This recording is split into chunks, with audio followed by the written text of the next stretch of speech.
I came here to press the point that it is incumbent on us more than ever to speak and highlight the plight of the Palestinian people, especially because there have been limits on expression about Palestine in this country.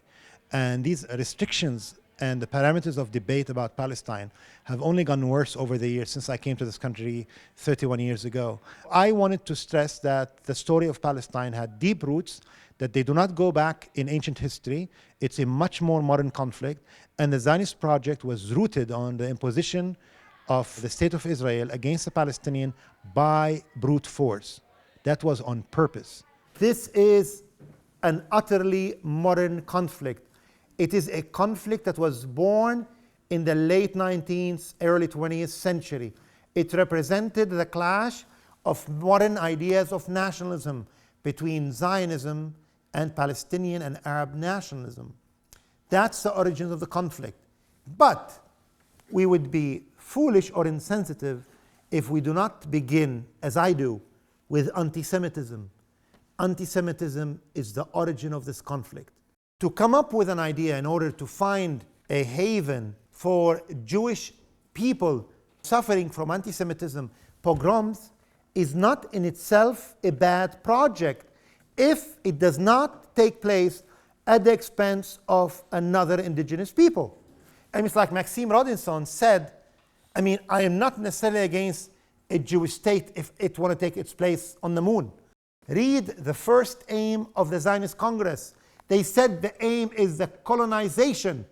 That word was not an impolite word among Europeans of all religions who believed in white supremacy. And the Zionists were part of that climate. And they wanted the colonization of Palestine. They would disguise it in document as in Palestine, but they meant the conversion of Palestine into a Jewish state.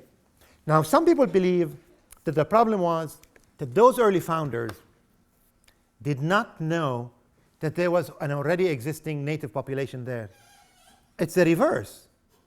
The problem is they knew too well and they didn't care.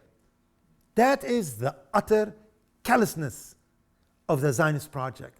The Zionists have become quite effective in intimidating people in academia, in the media, as well as they have done their work in intimidating people in Congress, so we never see money dissenting voices in Congress anymore. And for that, I think people are scared, especially when they throw the label of anti-Semitism at anybody who basically speaks on behalf of Palestine. Basically, the Zionists want to extrapolate the lack of debate about Palestine in the US Congress into all spheres of public expression in the United States, especially in the academy. And it is for this reason, and it is also because it is an unsafe issue, and yet it is a very just and moral issue that we need to press that we should speak about Palestine. Now there's a campaign against BDS. Every time you read an article about BDS, they will say that I said that the aim of BDS is the elimination of Zionism in Palestine and the liberation of all of Palestine. I never said that. I wish that was true. What I actually say, and I will say it tonight, and I say it everywhere I speak, and I first said it on my speaking tour of British universities a few years ago, is that the true aim of BDS should be the non-existence of a racist, unjust Jewish state in Palestine. That we should have no Muslim state, Christian state, or Jewish state. We should have a state that is for all, with the full restoration of the rights of the Palestinian and the liberation of all of Palestine and the fulfillment of justice requirement for the Palestinian question.